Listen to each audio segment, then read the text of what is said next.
We continued north along the rugged, uninhabited coast.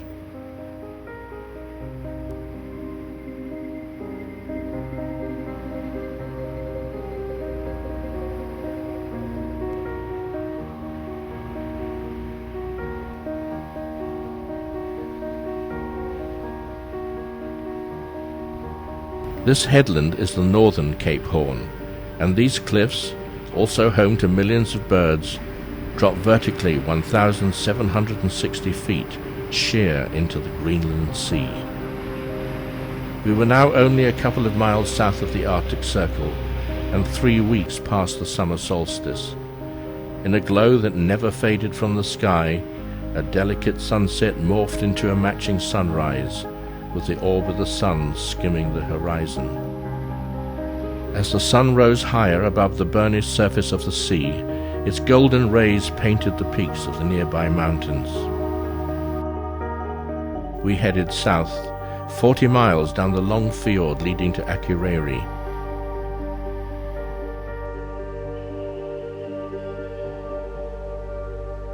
This attractive city, lying in the shadow of the mountains, is the capital of the north, and Venture was allocated a convenient berth, right in the city centre.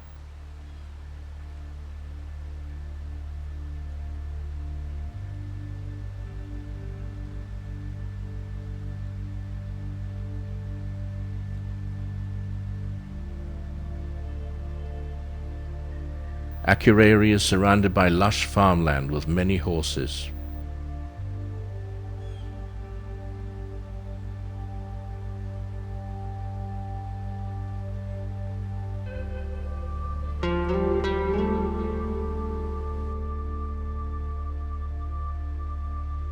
Haymaking was in full swing, and fields were dotted with white bales resembling giant marshmallows.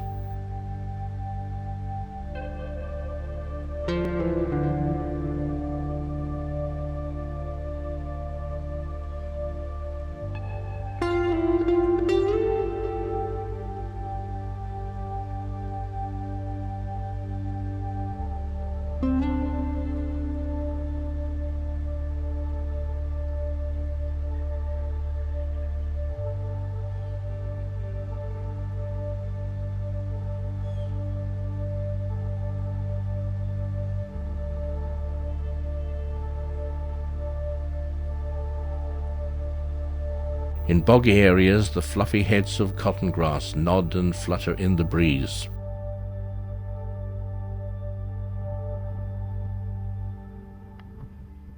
We now headed 40 miles offshore to remote Grimsey Island. Only 2 miles in area, with just 100 inhabitants, its main claim to fame is that it lies on the Arctic Circle.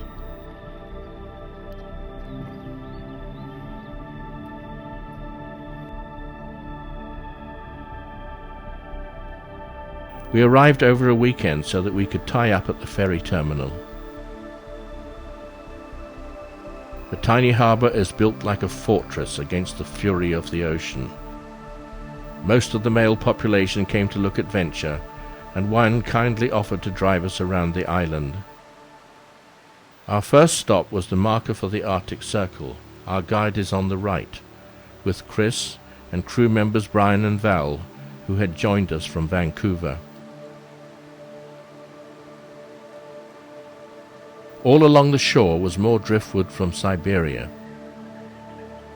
At last we were able to see close up the puffins who had been eluding us at every stage of our journey.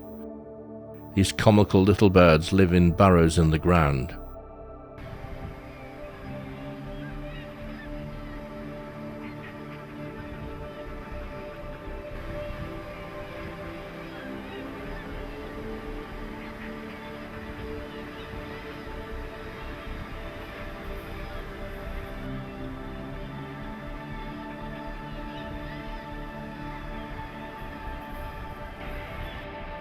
Our guide then led us by the hand part way down the cliffs to what he called a secret place.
We entered the busy and attractive town of Husavik and picked our place to tie up.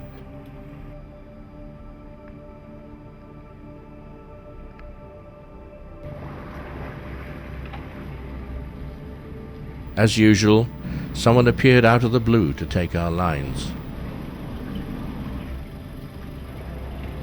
Husavik is a centre for whale watching, and many traditional boats filled the harbour. But sadly we did not see any whales. We had been told in Grimsey that the warming ocean temperatures had caused them to move further north.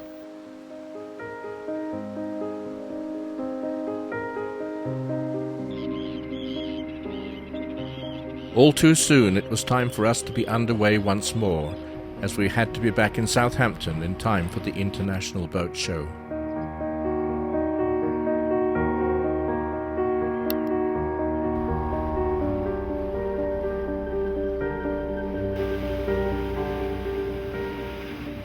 Our route took us around the northeast corner of Iceland and south to the town of Seyðisfjörður. We recrossed the Arctic Circle and recorded our furthest point north.